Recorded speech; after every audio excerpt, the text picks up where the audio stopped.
बर्तमान ration card धारी आसला आउ एक बड़ खबर।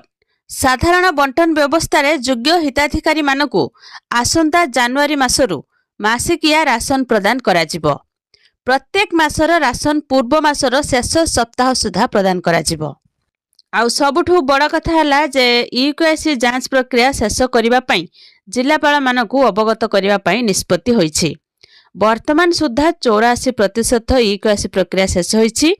स्थल विशेष आवश्यकता को दृष्टि रखी 2 मासिया राशन मध्य प्रदान करा जिवो। एथि निमंते डीलर माने ठिकाना समय रे साधारण बंटन सामग्री उठाण करिबा एवं बंटन प्रक्रिया को त्वरान्वित करिबा उपरे निष्पत्ति होईछि। राशन कार्ड हिताधिकारी पई आउ एक खुशी खबर हैला जे पुणी राशन कार्ड रे मिलिबो गहम। एनै कहिसंती खाद्य जुगाण मंत्री कृष्णचंद्र पात्र। जनवरी मासरु राशन कार्ड हिताधिकारी को गहम मिलिबा को जाउछि। लोकंकर चाहिदा हिसाब रे गहम दिया जिवो। एनै खाद्य जुगाण मंत्री कृष्णचंद्र पात्रंकर सूचना। आउ अल्प दिन भितर ईकेवाईसी जांच शेष हेबो।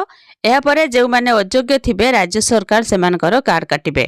ईकेवाईसी को नै साधारण रे थिबा द्वंद्व दूर करछंती राज्य जुगाण और खाउटी कल्याण मंत्री कृष्णचंद्र पात्र। ईकेवाईसी अंतिम पर्याय रे पहुंचिछि। एजाए 85% लोक ईकेवाईसी कर सारछंती। 16 लाख अयोग्य राशन कार्ड हिताधिकारी चिन्हट होइछंती। ए राशन कार्ड रू बाद पड़े 16 लाख अयोग्य हिताधिकारी।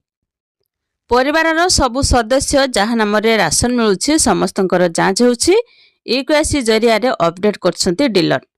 जदि आपण माने ए पर्यंत केवाईसी करिनांती तेबे आपण माने तुरंत करिनंतु। डिसेंबर 30 तारिख होउछि यार लास्ट डेट।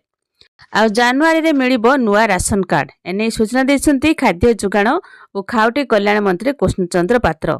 नुआ राशन कार्ड पाई आवेदन करिथिबा आवेदनकारींकर आवेदन जांच करा जाई योग्य हिताधिकारी को कार्ड दिया जिवो।